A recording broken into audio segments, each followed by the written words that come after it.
Hello, everyone, and welcome to another wonderful day of PChem. So today we're going to be starting by picking up where we left off by taking our hydrogenic Hamiltonian and figuring out how we can split up our Hamiltonian and our wave function into a little bit more manageable parts.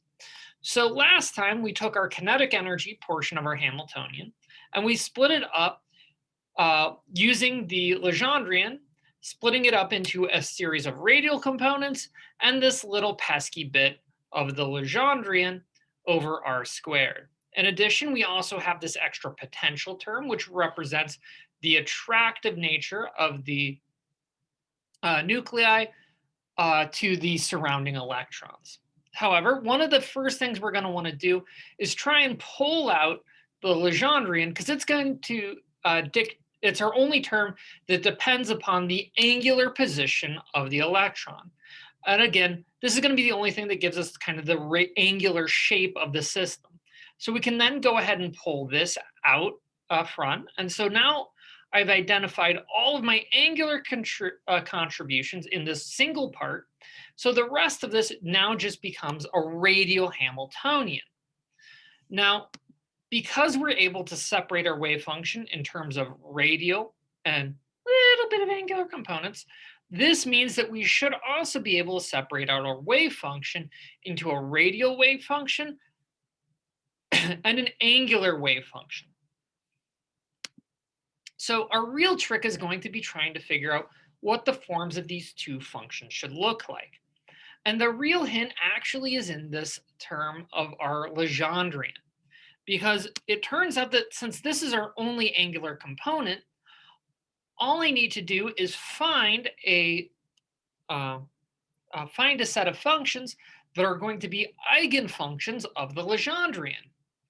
Well, it turns out we've done that already, because the Legendrian showed up when we did a rigid rotor, where essentially we set all of these terms, all of our other kinetic terms equal to 0, and we were just left with this component. And if you remember, our solutions for the Legendrian were our good old friend, the spherical harmonics. So it turns out the spherical harmonics are back because they're going to be our sole expression of angular position of an electron around a nuclei, which might be one of the reasons why they looked familiar in the past. And so all of our angular portions of the wave function can be given by these spherical harmonics.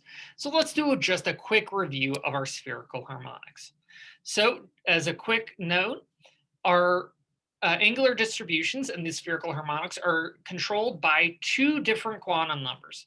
The first one being L, which is going to give information about the total angular momentum, how fast and how directional is the movement about the nuclei. 0 means it's essentially ambling about, and we'll find an even probability distribution at all points. The faster it moves, the more localized the path is around the nuclei. However, it turns out that this isn't quite enough, because as soon as I start generating this angular momentum, I'm presented with a second question, which is, in what direction is that angular momentum pointed? And we essentially have three choices. It can be pointed essentially somewhere away from the z-axis, or it can be pointed up or down. And so if L is 0, we have essentially angular momentum pointed up, or be pointed towards the xy plane. +1, it's pointed up. -1, it's pointed down. So in this cases, it's more or less moving in a ring up and down. In this case, it's moving, in the plus case, it's moving clockwise. In the negative case, counterclockwise. And of course, this gets amped up as we get the higher and higher angular momentums, where the direction can now be not just up, down, or in the x-axis, but also somewhere in the middle, because I have more options for angular momentum. And so, not too surprisingly, these spherical harmonics are really going to become a major feature of building our atomic orbitals, as they're going to give us the classic shapes that define s, p, and d orbitals. And we're going to devote several whole lectures on these.